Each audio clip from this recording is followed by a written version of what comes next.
Got the pleasure of being joined here in the beautiful countryside of Blackmore with Myra McHale.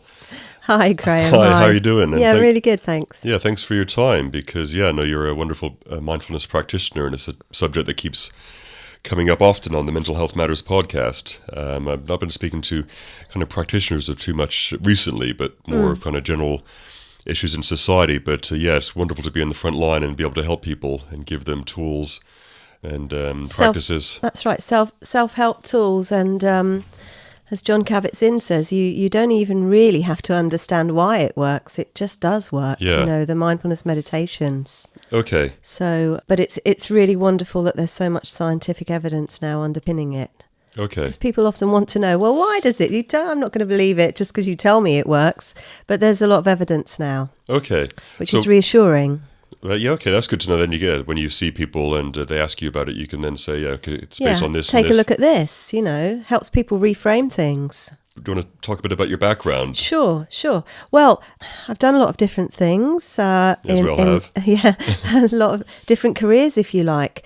But my journey here really started, I suppose, when I was in my teens. I had a real liking for yoga, a slight frustration that I would never seem to be the most flexible person, but that didn't prevent me and my best friend teaching it to our fellow sixth formers. Wow, fantastic. Oh yeah, absolutely, and just loved it, and loved the sort of peacefulness that it seemed to bring. And the philosophy behind it. I was always drawn towards Eastern philosophers, Chinese poets. And so early 20s probably let the whole thing go a little bit, but mid-20s came back to yoga. And then really it was back in 2004, I, after 4 years, qualified as a British Wheel of Yoga teacher. And did a little bit of that and very much maintained my daily practice, but didn't do it full time. But understood the benefits of that. But then in my work, I was headhunted as a career coach, started working with people and realised that this is what I wanted to do. I wanted to be of service to others. And in my discussions with people who were, dealing with the disappointments of being made redundant and a lack of confidence, I realised that perhaps where my skills they lay in talking to people and helping them build their confidence. And this sort of coincided in my own life with a feeling of a lack of sense of direction and a feeling of burnout, and realising that I wasn't really looking after myself too well. So whilst having sleepless nights and surfing the internet, I started to come across mindfulness. And I first really got turned onto it by reading Arianna Huffington's book, The Third Metric, and I thought, she kept talking about meditation, and I thought, well, I know this. Why am I not applying this to myself more? But then I wanted to understand what the differences were between mindfulness meditation and perhaps meditation that you might learn in yoga. That's one of the questions I was going to ask you, actually. Absolutely. What the differences are. And so I set about doing that. So I embarked on, I'll just wind up because there's not that much to say. Yeah. I did a couple of courses. I knew that I had to understand it myself. Yeah. So I learnt with Shamash Ali Dina, and he's an interesting guy. He wrote Mindfulness for Dummies. Well, co-wrote it with Julia Adams, actually. And I trained with him, and I love what he's doing. He's got a museum for happiness and everything. He's very much coming at it from kindness and happiness for humanity. And that was wonderful. Introduced me to so many leading authors in the field. But then I thought I needed to learn more, so I also embarked on a course with Julia Adams, fellow co-author of Mindfulness for Dummies, and Marina Gracia, who'd set up something called the Mindfulness Exchange, which was a spin-off of the Oxford University Mindfulness Centre. Mark Williams, the eminent professor Mark Williams, pioneering that. And so with them I learnt how to deliver workplace training for mindfulness in the workplace. And so I combined the two things, and of course with my own passion for it, I started to work with people back in, I suppose, early 2016, and here I am, and it's really what I love to do. I've discovered my passion. And well, there you go. That's the same thing with anybody in life. Once you just find that thing, yes. and I guess it comes from trying to help yourself. It came from trying to help myself, knowing that I wasn't looking after myself, knowing that I wasn't applying the stuff that I knew. Yeah. And it's all come together for me in mindfulness. That's interesting because that's some of the thing that I've done is that there's so many things in my life that I've known about, tried, and not worked out. But then there's little tools that you pick up. But You then have this knowledge. they kind of it's there, but if you don't use it, and it's not so much gone, but you're just not in the habit of using it. Habit. Now, there's an interesting word. In mindfulness, you look at habits, and we all acquire habits, some of which are detrimental to us. So it's about going back to basics and having that beginner's mind. You know, the way a child approaches something for the first time. Well, it's cultivating that in ourselves because as we get older, as the responsibilities pile onto us, we just get a little bit jaded.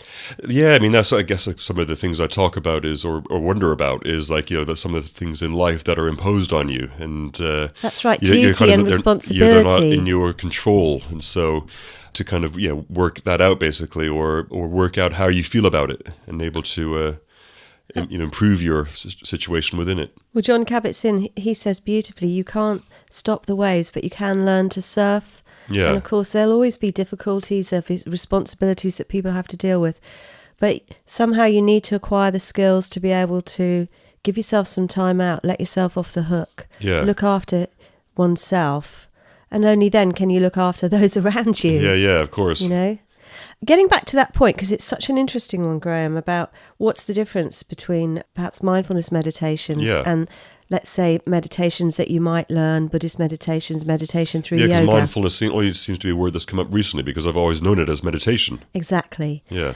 I think mindfulness was really started off, the modern version of mindfulness, by John Kabat-Zinn in the 1970s in his clinic in Massachusetts. He's an emeritus professor of medicine. He worked with people with depression, but he'd also practiced yoga. He was a yoga teacher himself. Right. So he found that the combination of yoga and meditation practice really started to have an impact on people. And so modern mindfulness was born. But of course, it bows to Eastern traditions. We didn't make this stuff up. Yeah. People have been meditating for thousands of years. But what we're combining it with now is scientific knowledge. And so I believe that mindfulness, of course, it teaches us how to be more fully present in the moment. But it's about brain training. Yeah. It's about learning how your brain works and how your mind wanders and really getting to understand why that's happening. And so the mindfulness meditations, I think, are all about brain training. And there's a stepping stone then. You can go off, you can do what you want with your meditation, but initially you have to train the mind to meditate. And there is skill involved. And if you follow the mindfulness techniques, the modern mindfulness techniques, that really helps. You do an 8-week course and you acquire this habit. You're shown how to acquire this habit. And then you're kind of aware of your own kind of patterns. Absolutely. One thing I've been looking at recently is your own self-talk. And I guess it's a way of being present in the moment and being aware of what's happening when your mind's doing that. Yes, well, a very good instance of that. Yes, we've all got self-talk and it's usually negative. Yeah. But when you study mindfulness, you start to understand that the mind is hardwired to be more negative. It goes back to the ancient part of our brain, the reptilian part of our brain, which was always primed for the next threat, i.e. the predator coming out of the bushes. Well, we still have that part of our brain. And I wonder, is that exacerbated by experiences as a child, perhaps? And sometimes where, you feel like, maybe things weren't as comfortable as they could have been when you were a child. And then, through growing up or, experiences in your life or reinforce how maybe you feel about yourself. And is that where some of the self-talk comes from? I think we're talking about two different things here. Yeah. We're talking about, firstly, the fact that our brains are hardwired to be more negative. Yeah. So we tend to remember the bad stuff. Okay, yeah. We tend to, if a bad day is going to last longer, it will carry through the day and the following days, whereas a good day is easily forgotten. And once you understand that the meditation practices actually dial down this negativity bias, that's very useful. That's very useful because you start to become more positive. Yeah. And so getting back to negative things that happen in childhood, of course, we carry them through with us. They're imprinted on us and they affect us. So, yes. But the other thing I would say is for me, one of the real blessings about mindfulness is that you really begin to understand that we're all walking around, if you like, this analogy, I like these analogies, carrying 2 heavy shopping bags or 2 heavy suitcases. Yeah.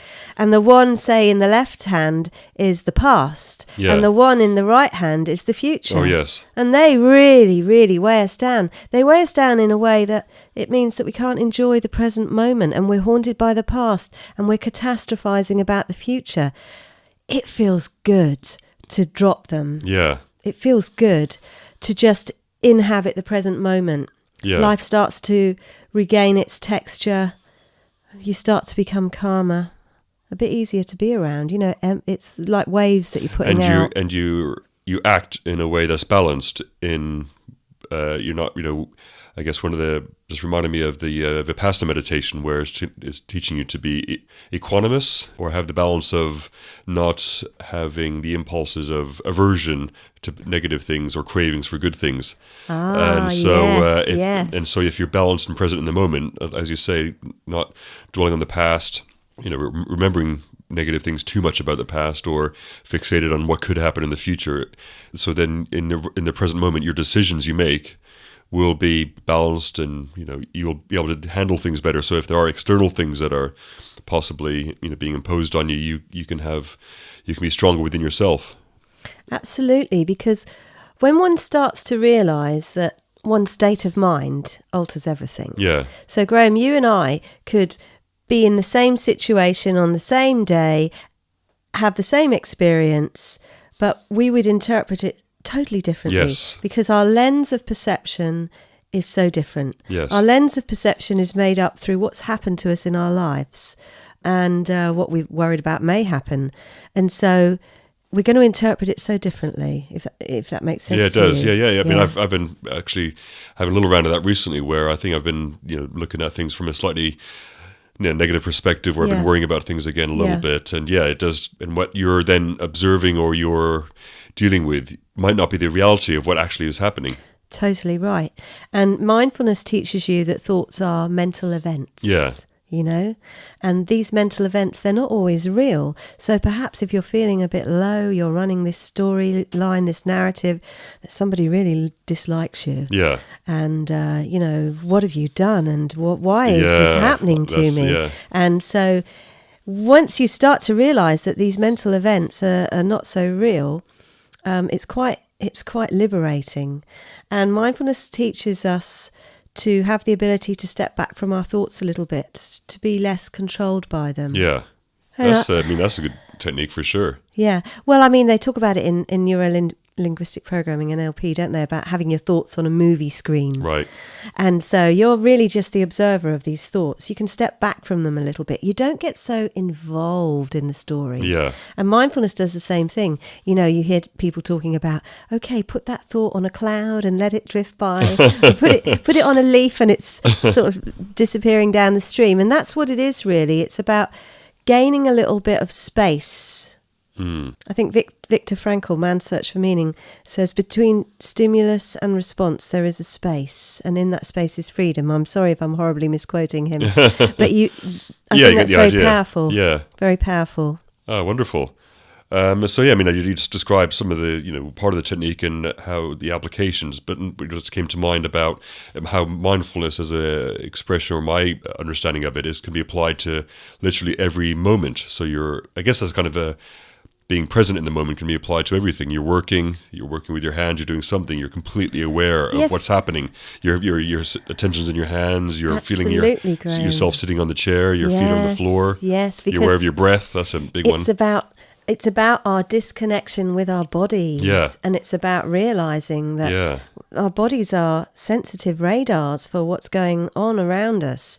And we, to quote Jill Bolte-Taylor in her fantastic book, My Stroke of Insight, she was a brain anatomist that had a catastrophic stroke in her mid-30s, but came back really strong. We are not brains on sticks. Yeah. We are feeling creatures that think, not thinking creatures that feel. Yeah.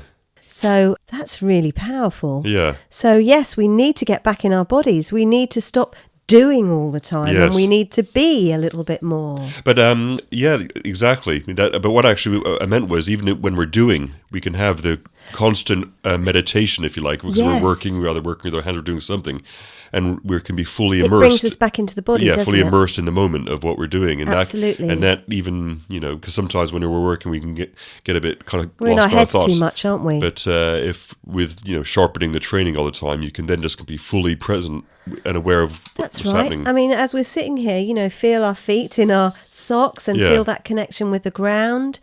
If you're driving, which some of us do a lot of driving, Yeah. you do, I know. Perhaps it's a stressful drive. Feel the hands on the steering wheel. Feel the shoes in the feet. Just bring ourselves back into our body. Yeah. Absolutely great. Yeah, I mean, that's one thing I like doing when I'm driving. It's quite important that you're present in the moment, and Yes. feeling yourself in the seat, and you're kind of almost then a bit more in tune with the car, so you feel almost the surface and of the maybe your road. reactions are going to be a bit faster. Yeah. I know what you're saying there. Yeah, I think it's Yeah. important, because have you ever had that feeling where you've gone on a drive, perhaps a long drive, and maybe you're on a motorway, and then you kind of wake up and Yeah. think, where's the last 10 minutes gone? That's the sort of automatic pilot that you don't need when Yes. you're in charge of a vehicle. Yeah. And that's where a lot of us are sometimes. And it happens at work, happens in many places, doesn't it? Yeah. Well, particularly when you're feeling, I think a lot of us are operating in a feeling of like low-level stress constantly. Yeah. That feeling of having too many things to do, Yeah. and feeling that you're not really getting anything done properly, Yeah. because the interesting fact is only 2% of the population multitask effectively. We don't multitask. We don't. Because every time you want to take on a new task, the brain goes offline for half a second. Yes. So if you're multitasking, your brain's going offline a lot. Yes, And it's the same. That's why there's lots of research or evidence to say that when they first designed computer processors, they designed it on how our mind works. Yeah. When computer processors only can deal with one thing at a time, and There's- that's why That obviously is how there's multi-threading now, but Yeah. that's why they made this RAM memory to buffer all these really? tasks.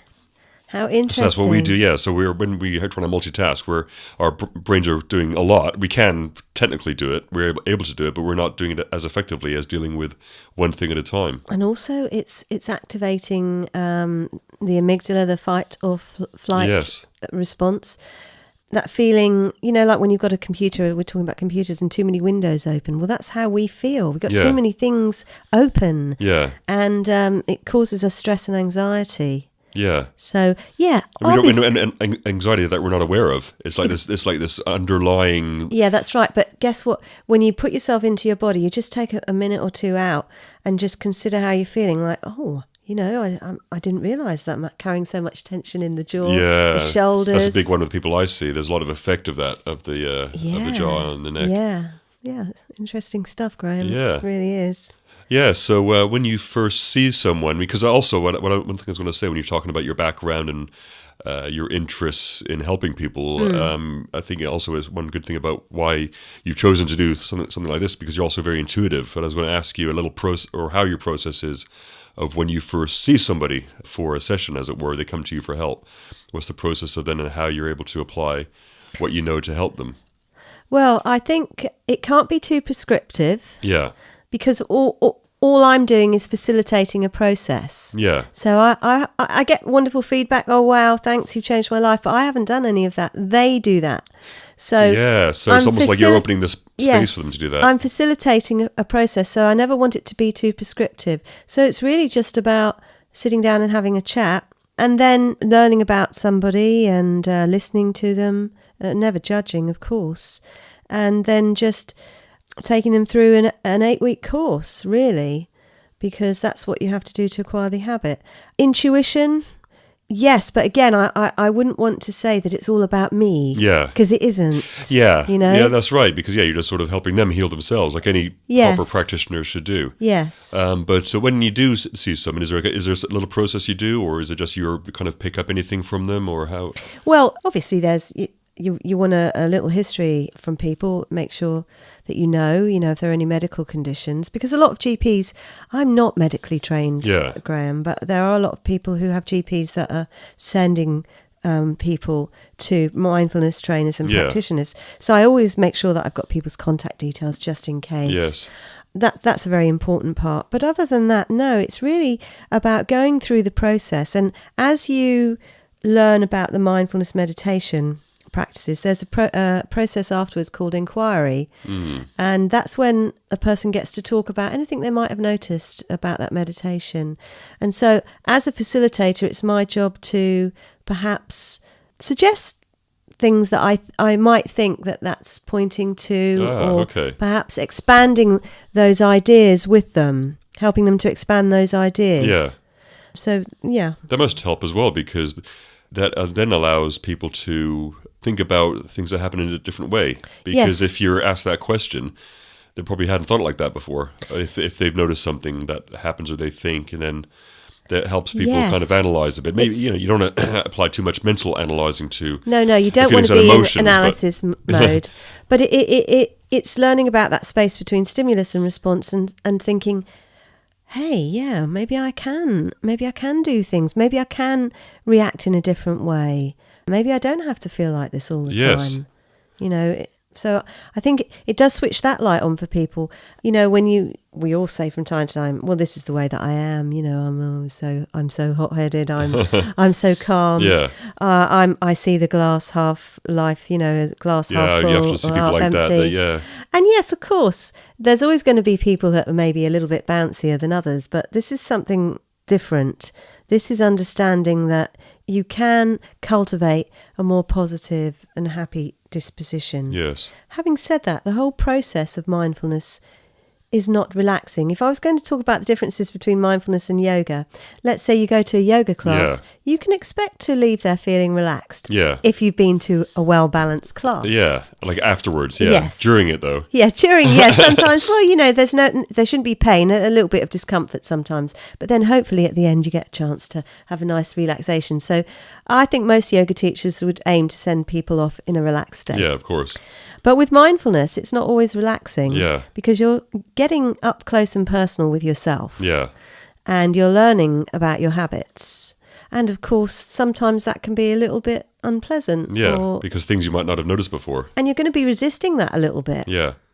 So it's not always relaxing. Although, having said that, I would say that nearly everyone says, gosh, that I feel relaxed, Yeah. So I noticed that as well in my massage, where you don't expect it through some of it, but afterwards, you feel relaxed. oh yeah, that's right. Well, I can testify to that, a feeling of deep relaxation, because what you do is you are connecting people with tension in their bodies, Yeah. and it's a bit of a shock. It's a bit of Because a they might shock. not have been aware of it. Yeah, because you're carrying it around, aren't Yeah. you, Graham? And you don't even know it. Yeah, and so this could be the same thing with our thoughts and emotions. And Very minds. much so. Very much so. Yeah, because it might not be necessarily something that manifests in the bodies, though emotions often we do carry them. But there could be an underlying, anxiety, tension. Especially a lot of people I see in London. There's a lot of energy around, and so I guess you're helping show people this thing that they're carrying, this kind of anxiety that they might not be aware of 100%. Well, do you think it's fair to say cognition is embodied?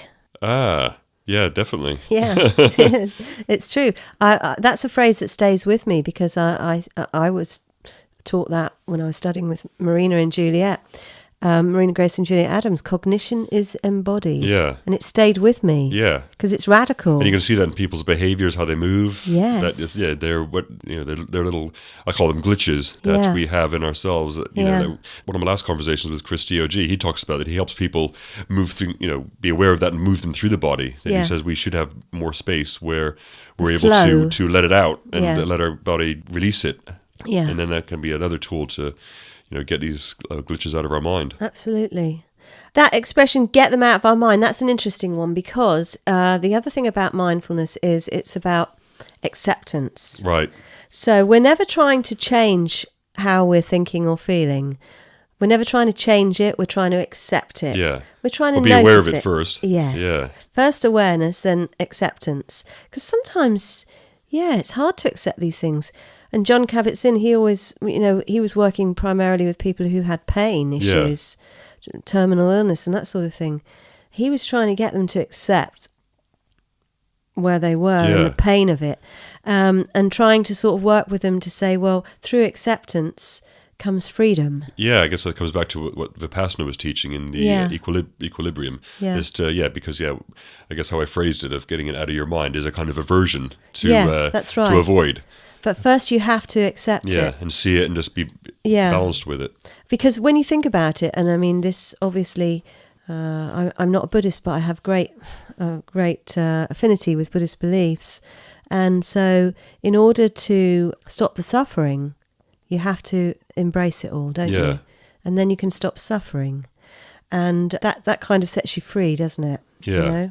And also wanting, the other thing is, wanting life to be different to the way it is makes you miserable. Yes. You know, we can't all have these Hollywood lifestyles. And let's face it, they're all miserable anyway. Yeah, I mean, that there is something, some part of that, sometimes we don't have power over. We can have power over where we feel, but if we're in a situation at work where there's others who are affecting our lives, or we're either there's underlying danger or something, then so you're spending your days wishing your life away, wishing that your life could be different to the way it is, wishing that you could be more like so and so, and that just makes you constantly miserable. Yeah. So acceptance is a great thing to cultivate because it does set you free, I think. Yes, yeah, but I wonder sometimes if there's things we shouldn't accept. Like this example I'm giving, like in an environment where you're having to be, say, for example, at work, where there's things that you maybe you have to change in terms of addressing situations. But if there's people senior people who are affecting your life or your work. And, it depends how much control you have over these things. Yeah, that's right. I think, obviously, acceptance doesn't mean being a doormat and letting everybody walk over you, but it means that you're looking after yourself. Right. So you're in a potentially stressful situation, but you're not going to let that stress affect you. You're going to just stand back from it a little bit. And, of course, there may be things that you need to do, but hopefully through the acceptance, you might gain some clarity. That's a good point. I guess I maybe tried to touch on that earlier about because doing like accepting and being through these practices, maybe we can feel better about ourselves, because sometimes when if we don't feel so good about ourselves, we're worrying about things, or we're not accepting, then we don't feel like we're able to do something. But if the better we feel about ourselves, the stronger we feel, the more we're able to express or take steps to change a situation and have more control over certain things. That's a really fundamental point, because anybody can embark on an 8-week mindfulness course, but if they don't show kindness to themselves, kindliness as people are calling it, and if they are unable to offer compassion to themselves, sometimes people find it easier to be compassionate to others than themselves. I think that's a very common thing, actually. I'm noticing that a lot about myself, and I see a lot of people talking about that, actually. Well, then it's not going to work. Yeah. You have to learn how to do that. You have to learn how to let yourself off the hook. Yeah. You have to learn how to love yourself again. And this is why I'm looking into the self-talk thing a little bit more. I mean, I've got a brilliant poem here. Yes, a good time to read that out. Oh, is Fantastic. it? Okay. Yeah. Well, thank you. I did a fantastic workshop with John Kabat-Zinn last summer. It was for, teachers in the field. And he read one of his favourite poems. It's written by, I'm sure he said it's a British poet, and it's called Love After Love by Derek Walcott. The time will come when, with elation, you will greet yourself arriving at your own door, in your own mirror, and each will smile at the other's welcome and say, "Sit here, eat." You will love again the stranger who was yourself. Give wine, give bread, give back your heart to itself, to the stranger who has loved you all your life, whom you ignored for another, who knows you by heart. Take down the love letters from the bookshelf, the photographs, the desperate notes. Peel your own image from the mirror. Sit, feast on your life. Wow. It's beautiful, isn't it? Beautifully read as well. Oh, thank you. Yes, I think that it's a light bulb moment for a lot of people when they're studying mindfulness. The fact that they really don't love themselves and they find it really hard to love themselves. Yeah. I even get people to say, just to start the day, maybe, because I learnt this myself through other teachers. I don't, none of this is necessarily original thought here, Graham, but starting your day with your hand on your heart saying, good morning. Yeah. I love you, Myra. And, I've had people sit in the class and say, come on, you are joking, aren't you? No, I'm not joking. No, I'm not. Yeah. That's what you need. And yeah, to say thank you for the day. Yeah. And to yourself, yeah. Thank you. You are the best friend you've got. Yeah. And you just need to make friends with yourself again. But it's not easy. Yeah. It's not easy. I don't remember it as often as I would like, but if something bad happens where it's a huge kick myself moment could happen, I'm trying to bring out more quickly the thought of, okay, stop for a second. If I was my own best friend, what would I say to myself right now? Oh, that's really brilliant. And a couple of times that I've remembered that in a good time, in a good moment, quickly enough. Yeah. It has helped, like, put out the fire, if you like, of the wave. Because for me, it could be the waves of, beating myself. It all starts, yes. Yes, absolutely. And I think that once the waves start, in cognitive science, they call that going into aversion mode, don't they? Yes. Fear mode. Yeah. So what happens is that the creative thoughts shut down. And so you tend to, through your lens of perception, everything starts to look a little bit negative then for the rest of the day. Yes. And it gathers momentum. Yes. Yeah. And that old saying about getting out of bed on the wrong side? Yeah. Well, that's what it is, because, well, okay, well, the rest of my day is just going to be rubbish now, isn't it? And so you don't... Even if you don't consciously think that, that's kind of the tone. You kind of don't realise you're setting yourself up for an even worse day. When that happens. Yeah. So it's about, just dealing with stuff as it comes and staying in the present moment. Yeah. That's a beautiful way to see it. Yeah, and just bring back that gentleness. Yeah, be gentle to yourself. Talk about the acceptance, being open-minded. The joy that a child has in simple things. Yeah. It's about bringing that back into your life. And I know that often when I've worked with people who have young children, or even teenagers, it's made a big difference to their lives because they're more fully with their children. You realise the joy of being with them is what it's all about. But being really with them, not checking the phones and... Yeah, because I'm noticing that a lot more. Yeah, and also this feeling that you haven't got time to do this because there's something else to do. Yeah. It's great. It's very liberating. And when you do really get in touch with those feelings of being in the present moment, you will find that it is easier to focus. Yeah. It's easier to communicate. And by that, I mean speaking and listening, more importantly, to others. And you procrastinate less. Yeah. You get stuff done. Yeah. Yeah, because the negative slant on things can stop you from doing things. Yeah. Or you might have the feeling that you're overwhelmed. Yes, yeah. You're overwhelmed, but you start to feel a little bit more focused. Well, okay, I'm just going to do this now. Yeah. I can't do it all, but I can do this now. Yeah. And so slowly, perspective can change. Yeah. So it's very liberating because, people who have suffered, I think, with the blues their whole life, lack of confidence. They feel like it's never too late. Yes. It's never too late to acquire a new way of doing things. That's a good way to put it, because that's one of the things I've noticed that with myself a little bit, or you can notice it as a trend that sometimes you feel it's too late. Oh, if only that was this. Yeah, I'm running out of time. Running out of time. Well, these are all negative thoughts. Yeah. And we have to be aware of these thoughts because some of them are precursors to burnout, depression, or their full-blown depression. Yeah, I'm running out of time. And it's an illusion, isn't it? Yeah.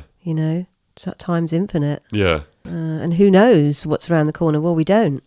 So to experience life as it comes, to allow it to regain its texture, its vibrancy, its colour. Yeah. How fantastic. Yeah. Yeah, to see things as they are, but also see the beauty in it. And yeah.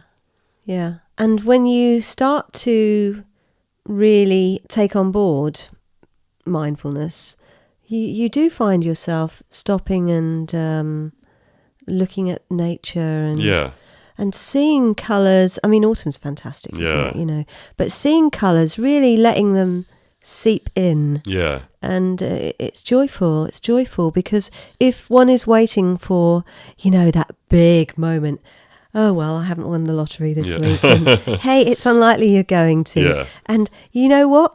If you're always waiting for that, and if you're always being disappointed, somehow you've got to learn a different way. Yeah. And celebrating life's small moments, that's the way forward. And there's so much science about gratitude now. Yeah. And how perhaps keeping a gratitude journal, or maybe just at night, doing a little reboot with yourself. Yeah. And say you think you've had a bad day, and hey, maybe you have had a bad day, because that's life, isn't it? Sometimes bad stuff happens, but if you actually train your mind to come up with, you know, at least 3 good things, Yeah. then somehow it shifts perspective a little bit. Yeah. And it can help people with insomnia too, keeping a gratitude diary. That's a good point, because you kind of, Yeah. you're getting it out of your mind by writing things down, especially with a pen and paper. Well, certainly you're retraining the brain. Yeah. It's about retraining the brain to think, yes, actually, you know, in my case, my newly born grandson gave me Yeah. a big smile. Wow, that certainly made my day. Yeah, I've noticed how happy that makes you. It's fantastic. And, you know, there could have been bad stuff going on, but then hold on a minute, what else happened? You know, oh, a random stranger gave me a beautiful smile out of great. nowhere. And so these things, they change your perspective. They alter the perspective. And hopefully, you know, it's a habit. It's a practice. Yeah. As John Kabat-Zinn says, and I do keep referring to him, but, you know, his book, Full Catastrophe Living. Yeah. He's just, he is the guru of modern mindfulness. Have you noticed any changes in how people are that you see? Wow. Like, yes. like the kind of when the people that come to you, the things that are different in terms of the things that are affecting people or how people are? What do you mean, at the start or at the beginning? The people that you see that come to you, are there like differences in how they are like now compared to, say, a while back? Or what you mean after they've completed? no, at the start, like how they are, like their problems perhaps, or I think there's certainly a trend. yeah, And that trend is for people to be anxious. yeah, To feel overwhelmed. yeah, I see that in people a lot. They feel overwhelmed with life and its pressures. They're not enjoying their lives. And they're very cynical too. They don't Yeah. actually think it's going to work. yeah, They don't think it's going to work, but they're prepared to give it a go. yeah. And then And the nice thing is, it does work. You know, John Kabat-Zinn says, you know, you don't have to... I have a really, really strong interest in the neuroscience and the cognitive science Yeah. behind this. I'm not a scientist, but I really love reading about the evidence behind it. But John Kabat-Zinn says, you know what, I don't really care about the scientific stuff. I tell people, just do the practices. Yeah. It will work. And it is true, because if you're working with somebody who dutifully attends an 8-week course, yeah, yes, they understand exactly what mindfulness is, but it hasn't touched them because they haven't done the practice. yeah, And you will not get the change Yeah. if you don't do the practices. A bit like going to the gym. Yeah, You go of to course. the gym and you sit and have several lattes and cappuccinos and perhaps a chocolate bar while your friends are working out. Yeah. Hey, It's then you're not gonna going to work. you're not going to feel the benefits. Yeah, The other thing I have spoken about John Kabat-Zinn a lot, but yeah, the book which I really is the Bible for me is Mindfulness: A Practical Guide to Finding Peace in a Frantic World, and it's by Mark Williams, Professor Mark Williams, and Danny Penman, yeah. and Mark Williams of Oxford University. Okay. So it must be said, I teach mindfulness using MBSR, mindfulness-based stress reduction, Yeah. and that's where John Kabat-Zinn comes in. Okay. But we are really leading the way with mindfulness-based cognitive therapy, Okay. and that's what this book pioneers, really. Okay. It's a gem of a book. That's probably a good idea to have maybe on your website, is like a recommended reading list. Yeah, actually, I haven't done that, but it's not a bad idea, because I give students a recommended reading list. Yeah. You know, for instance, there's top of the list is Mark Williams and Danny Penman, Mindfulness: A Practical Guide to Finding Peace in a Frantic World, but then There's other books like Viktor Frankl, Man's Search for Meaning. Yes, yeah. Life-changing. No, Jordan Peterson recommends that. Okay. Jill Bolte-Taylor, My Stroke of Insight, A Brain Scientist's Personal Journey. Yeah. Rebecca Crane, Mindfulness-Based Cognitive Therapy. John Kabat-Zinn, Full Catastrophe Living. But it's a big book. He's written smaller books. Yeah. Ruby Wax's books are very accessible. Yeah? Yeah, they're really, really accessible and enjoyable. And I like Shamash Ali Deena's stuff and Julia Adams' stuff as well. So you're really embracing the path and the ways of investigating it and finding out more information about it because you really understand the benefits. Yeah, well, I've my life has really been enhanced by learning about mindfulness, and also I've discovered work that I love, and it's a great privilege to do this sort of work, really, but always with the disclaimer that it's not me. Yeah. I'm the facilitator. It's, exactly. My ego. Again, at that training last year with John Kabat-Zinn, he had us all in stitches because he said, I know you're all sitting there thinking, yeah, I'm doing some really good stuff because I'm changing people's lives because they're always telling me that. Yeah. But just forget it. Yeah. That's just your ego talking. They're changing their lives. You're not, So Yeah. Fantastic. I think it's a very grounding thing. Very grounding thing. Yeah, that shows, that's how you come across as well. You're there kind of there. You're intuitively helping people find their own way. Yeah, find their own way. That's Yeah. right. And we have to be very sort of proud here in the UK because our own MPs, they've been meditating and they've set up lots of initiatives, initiatives about that, and they are embracing it, and we are embracing it here. We're leading the way because we're introducing mindfulness in the education system, the health system, the criminal justice system, and the workplace. Yeah. We're doing good. We're doing good work, and the rest of the world are watching us. So Okay. It's good. So you're optimistic about how things are going to... I'm very optimistic. Yes, very. Okay. It's really great to see it being introduced into schools because although I don't work with children or teenagers currently, there's a real need for it. There's, high levels of depression in our young people, and they need tools to cope with modern day life. And I think this is a fantastic tool for them. Yeah, especially, children to connect in the present moment. Yeah. And also, to get them outside as well and seeing the beauty in everything. Getting them outside. Yeah. And where better to start than being a parent and lead the way? Yes. Lead the way for your kids. And I've seen it with a lot of people. They've said their family lives have been transformed because they've woken up to the fact that they're not really there with their kids. Yes. They're not really giving them their time. Yeah.